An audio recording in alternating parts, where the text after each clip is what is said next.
Welcome into the Cowboys Report, and thank you for clicking on this video. Over almost 7,000 of you have subscribed in the past 30 days or so. Despite that, the majority of you guys watching our videos aren't subscribed. So if you haven't already, click that big red button, subscribe today, because the Cowboys videos aren't going anywhere even with the NFL draft over. And coming up next, the latest Cowboys rumors and news.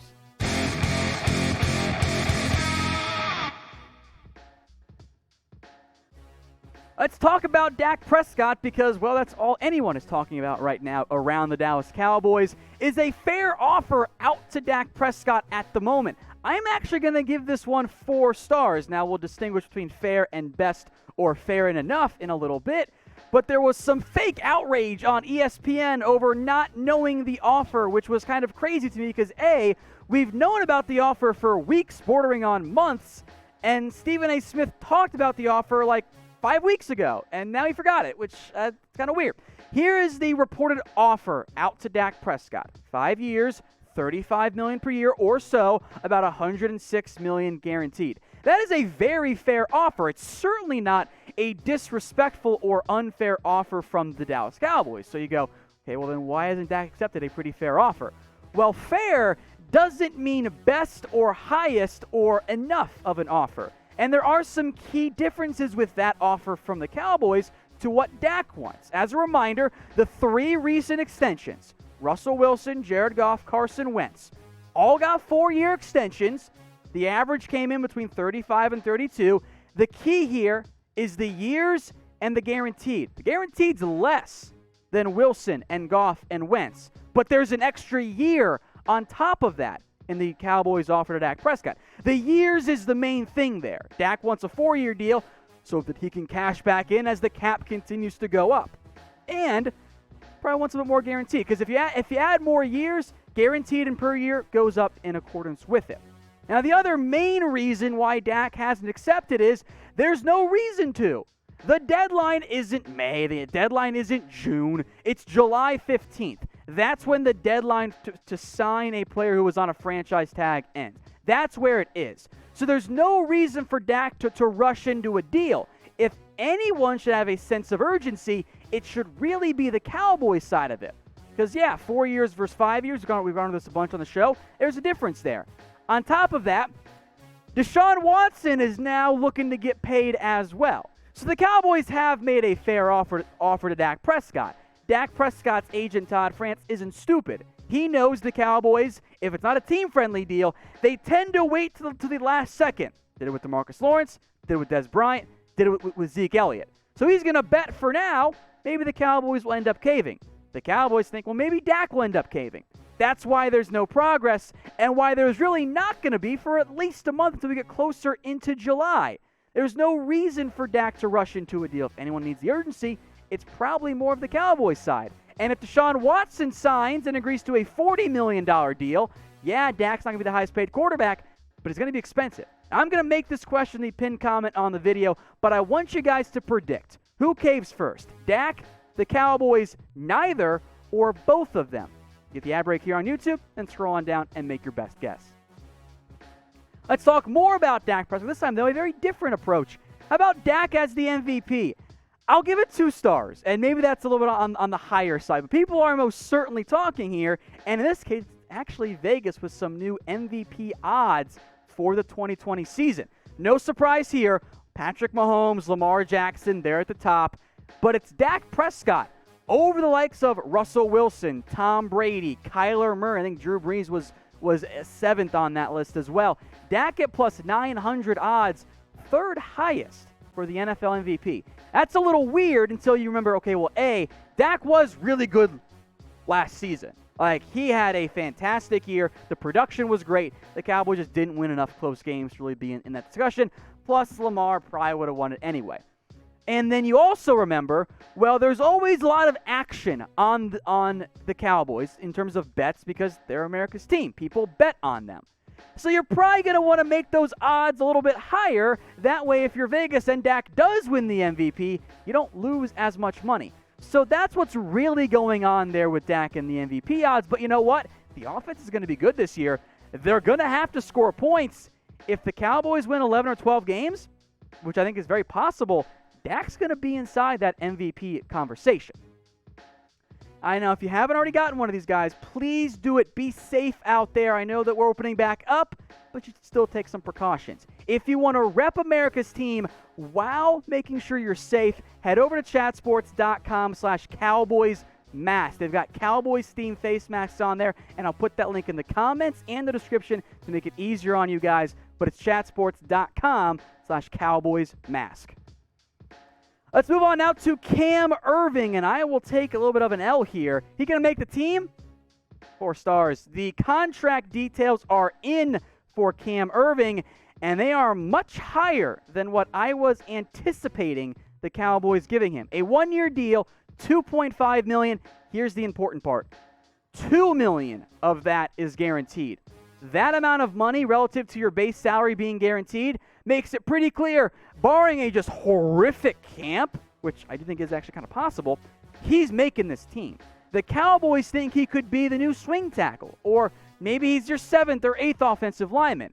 It's more than I thought he was going to get, because Cam Erving, and Harrison Graham, our producer today, can confirm, is bad. He was bad for the Chiefs last year. He did not protect Mahomes well. Now, he does offer versatility. He's better than Chaz Green, but he's a downgrade from Cam Fleming, and I probably would have just rolled with Brandon Knight, or at least not guaranteed Irving so much money. That amount of money, that contract, very clearly says from the Cowboys, Cam Erving, you're going to be on our roster, and you know what? We think you're probably going to be the swing tackle as well. I wasn't a huge fan of it.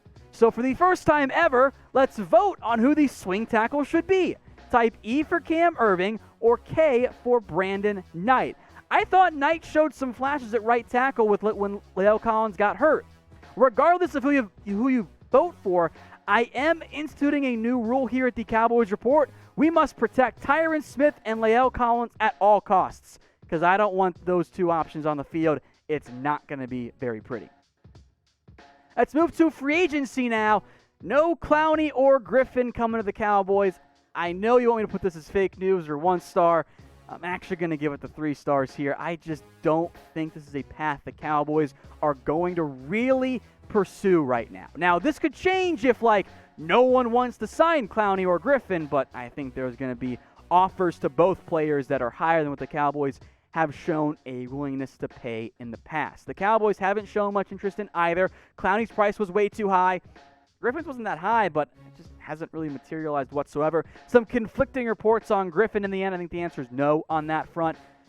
I think for the Cowboys, maybe they just end up sticking with the players already on that roster. Now, they would help. Don't get me wrong. If I ran the Cowboys, I would be actively pursuing any one of these players, potentially even both of them. Clowney brings you more in the run game. The pressure rate's pretty actually even between those two. The sacks dipped for Clowney, especially this past year. He's never been a true 10-sack guy. But if I can get elite run defense and he can also kick inside, that's intriguing to me. In the end, the Cowboys appear comfortable with Tyrone Crawford, which whole different long, in-depth discussion on that front. But they're going to bank on, hey, maybe Dorrance Armstrong takes a step forward in year 3. Maybe Gregory and Aldon Smith are out there. And there are enough bodies there for the Cowboys, enough depth and options that maybe they go, you know what? Maybe we're okay. So I would vote yes on this question. I would sign one of Clowney or Griffen. But I do want to hear from you guys. Y for yes or N for no. And if you want to get creative with it, you can let me know in the comments which of those two you'd prefer to sign. Let's move on now to Donovan Wilson. Is he going to start? Let's dial the hype train back a little bit here, guys. 1 star. I know how many of us were hyped up about that preseason because he played really well against the 3rd and 4th stringers, but he never really got on the field for the Cowboys this past year, so expecting him to push Ha-Ha Clinton Dix, as Inside the Star suggested, doesn't make a lot of sense to me. Could he push Darian Thompson and be the number 3 safety? That is much more reasonable. Now, one thing possibly working in favor of Wilson, I guess 2 things here, is that A, brand new coaching staff, fresh start, in theory, much more of a meritocracy than we've seen the past couple of seasons. And Maurice Linguist, the new DB's coach, coached Wilson at Texas A&M. So I think you'll see more of Wilson this year, but I have a tricky time seeing him beating out Xavier Woods or Ha-Ha Clinton Dix. I think Woods is going to be your strong safety, but for what I expect from this Cowboys defense, more split safety looks, so you've almost got 2 deep safeties in the end, which does fit Wilson quite well. I just don't think he's going to start for the Cowboys this upcoming season. One more time, as a reminder, everyone, chatsports.com/CowboysMask. That's chatsports.com/CowboysMask. You can stay safe and rep your favorite NFL team, obviously the Cowboys, with that mask. 3 of them are also available as well. Got a little trio pack at chatsports.com/CowboysMask. Finally here, how about CeeDee Lamb on punt returns? I actually like this idea. And I was going to give it 2 so because who knows, but then I went, wait, who else do the Cowboys have as an option back there? So I bumped it up to 3 and didn't take the coward's way out. Lamb did this at Oklahoma. Now, he was no Cordarrelle Patterson, but he was solid. And he offers some good vision, some good balance control, good tackle breaking, able to make guys miss it. It makes some sense. Now, your biggest concern is that even though he's your number 3 receiver for this upcoming season, you want your number 3 receiver out there healthy. At the same time, I need better special teams play. The average starting field position this past year for the Dallas Cowboys was 30th in the NFL, ahead of only incredible teams like the Jags and the Chargers. It was bad. Special teams overall was really bad. The Cowboys were 30th. The Panthers were 31st. The Chargers were 32nd. One of those teams fired their coach mid-season. Tennessee had the worst kicking game in the NFL because everyone kept missing their kicks. The Cowboys special teams, there's no way around it, was one of the worst in the NFL last year. Maybe Lamb helps you enough on punt returns. If I can get that extra, even just 5 yards each return, that's a significant difference. And beyond Lamb, who are the options out there? Maybe Tony Pollard, who didn't do much punt returns at Memphis, could handle that role. Cedric Wilson can call fair catches. Maybe Jordan Lewis, Darius Anderson. There just aren't options right now for the Cowboys when it comes to punt returns. So for me, I'm going to take a little bit more of a risk here with my number 3 receiver. I'll gamble on the injury in the hopes that, you know what, it helps out my team because I'm not all the way backed up to my end zone as often. I actually like this idea quite a bit for the Dallas Cowboys. Hey Cowboys fans, thanks for watching the Cowboys Report. If you haven't already, click right here to subscribe to our channel for all the best Cowboys coverage on the internet. That's news, rumors, highlights, mailbags, film studies, and a whole lot more. And I'm making your lives a little bit easier as well with the next Cowboys Report video right here.